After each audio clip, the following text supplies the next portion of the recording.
We needed a really ambitious plan, because all we ever read in the newspapers was how we needed to put everything back on track, back to how it was before it fell apart.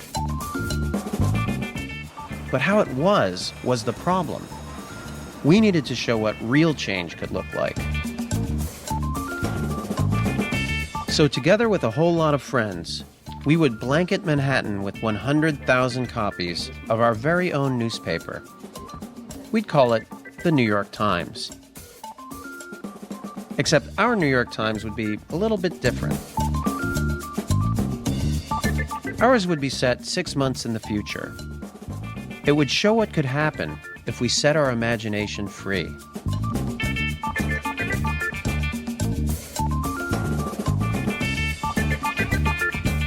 Things have gotten pretty bad, and I think it's hard for people to imagine the world working another way. So we're trying to, as realistically as possible, present this world as it could be.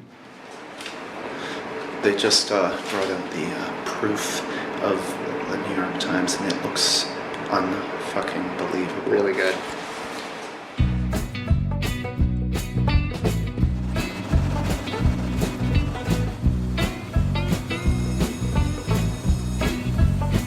The obvious question, how the heck did you do it? Andy, you want to start? How long were you working on this thing, and how many of you? Well, there were a lot of us. It wasn't just the Yes Men, it was a large group of people. We were just one of many groups. It was an idea that sparked a lot of people's imaginations. They wanted to see this happen.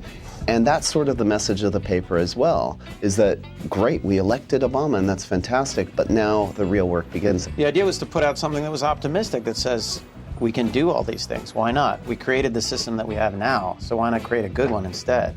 Wow. Very good. Here, let me tie you up. This is the big day. 7 a.m. rush hour. This is the time to get the papers out there. Three times. Special issue. Special issue.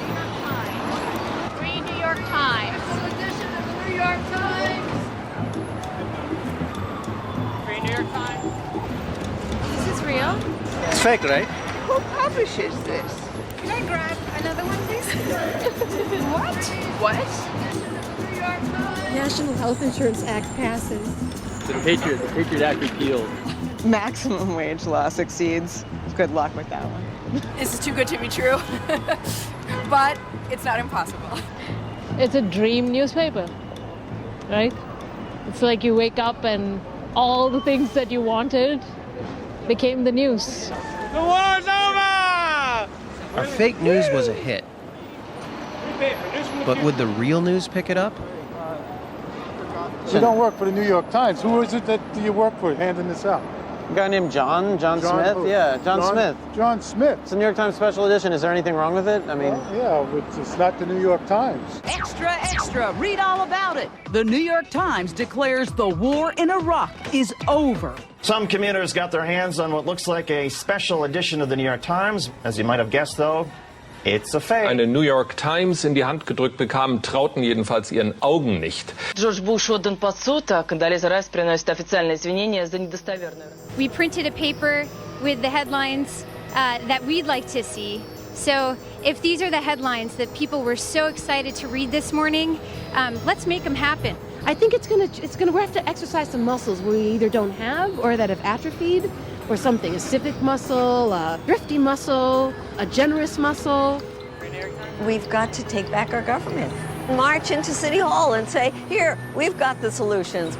We can think of the different ways that we can contribute to a movement that says business as usual is unacceptable because people are being hurt and we're not going to play the role, the subservient, routine role that we usually play.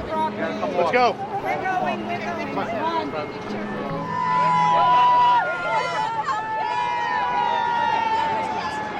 Make change happen. Put your effort on the line to make something happen.